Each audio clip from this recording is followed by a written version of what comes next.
Apply eye coloring pencil in Creative across the top and bottom lash line, and blend it to create a creamy base for the next color. Apply eyeshadow in Pyro all around the eyes to do a pointy smoky eye.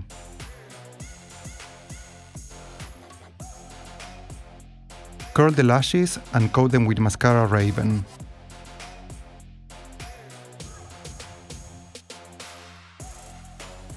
Mix Katy Blusher and OMG highlighter from Spectacular palette and apply on cheekbones and temples. Intensify the color on the apples of the cheeks with more Pyro eyeshadow using the same blusher brush.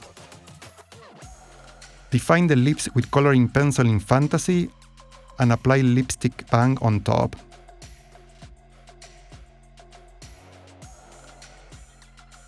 Finish the look with Beyond Lip Polish in Fizz.